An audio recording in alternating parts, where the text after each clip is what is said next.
Sveiki, su jumis ir vėl Vytautas iš Klauskite LT.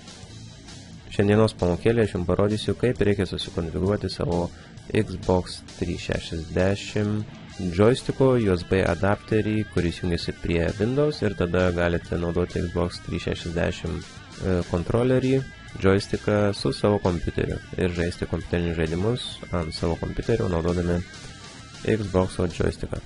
Taigi aš turiu Xbox 360, kuris tiesiog trūnyje spintoje, ir nusipirkau kompiuterį, stacionarų kompiuterį, kuris yra gan galingas ir su juo galima žaisti žaidimus. Ir pasirodo, kai kurie žaidimai yra tiesiog nepritaikyti kompiuteriams, pavyzdžiui, portai iš konsolių. Ir juos daug patogiau yra žaisti su Xbox'o kontroleriu, joysticku.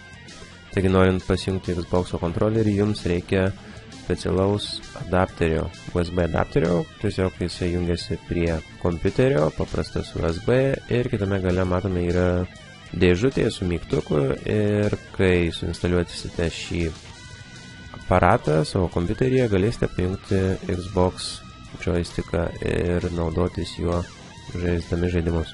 Šių adapterių yra įvairių rūšių, šis paveikslėlė nėra originalus, jis tiesiog tikriausiai yra pagamintas Kinijoje. Galite gauti Microsoft oficialų adapterį, bet jis yra kone 3 kartus brangesnis negu kinietiškas, kurį galite gauti iš eBay ir kuris veikia taip pat gan puikiai. Taigi, ko jums reikės, tai nueiti į šią Microsoft svetainę ir pasisiųsti šio kontrolerio driverius. Taigi, spausite download ir pasisiųsite štai šiuos driverius.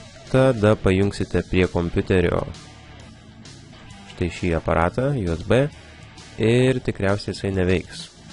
Jie dažniausiai atkeliauja su kompaktiniu disku, tai pabandykite driverį susidėti iš kompaktinio disko taip pat, bet jeigu vis dar neveikia, kaip buvo mano atveju, mums reikia susinstaliuoti driverius rankiniu būdu, jeigu galima tai pasakyti. Taigi, kaip tai padaryti? Tai spaudžiame Start, matome My Computeris, spaudžiame dešinį ant jo, arba galite ant desktopo, jeigu turite My Computerį, dešinį palies klavišą ant jo paspaust. Tada Properties, ir čia mums reikia eiti į Device Manager. Ir matome yra Unknown Device. Taigi šis Unknown Device ir yra mano USB wireless receiveris. Spaudžiame dešinį palies klavišą ant šio device'o, ant šio įrenginio. Tada Properties. Tada matome yra Update Driver mygtukas, spaudžiame ant jo. Ir mums reikia pasirinkti Browse My Computer for Driver Software. Ir tada mes norime juos pasirinkti patys. Tada spaudžiame Let me pick from a list of device drivers on my computer.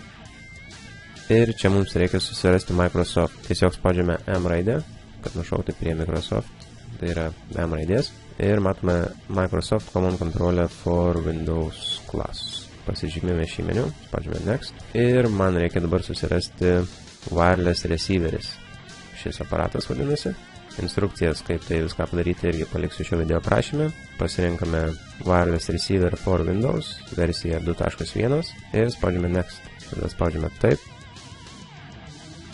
Ir matome, kad jisai buvo instaliuotas sėkmingai. Spaudžiame Close ir Close. Matome, štai šis wireless receiveris buvo instaliuotas sėkmingai. Dabar jeigu nueisiu į startą, paieškokim Xbox ir matome Xbox 360 Accessories Status. Pasirenkame šią programėlę. Taigi dabar, kai jau turime suinstaliavę šį Xbox'o receiverį, pabandykime jungti Xbox joysticką. Nežinau kaip lietuviškai, jungsmalasdė. Ir jeigu jisai automatiškai neprisijungia, ant joysticko viršaus yra mygtukas su tokiom bangelėm, taigi jį paspausti reikia. Ir reikia paspausti mygtuką ant šio USB adapterio, kurį jungiate prie kompiuterio, ir tada joystickas bus pajungtas prie kompiuterio. Kai kontroleris pajungtas, galite tiesiog eiti į žaidimą ir jį žaisti su šio kontrolerių pagalba. Šiai pamokėlė štai tiek. Jeigu turite nenaudojamą Xbox kontrolerį, jį galite pajungti prie kompiuterio ir žaisti žaidimus su Xbox joysticku. Šiai pamokėlė tiek. Jeigu turite klausimų, palikite juos komentaruose. Nepamirškite prenumeruoti ir paspausti laiko. Iki.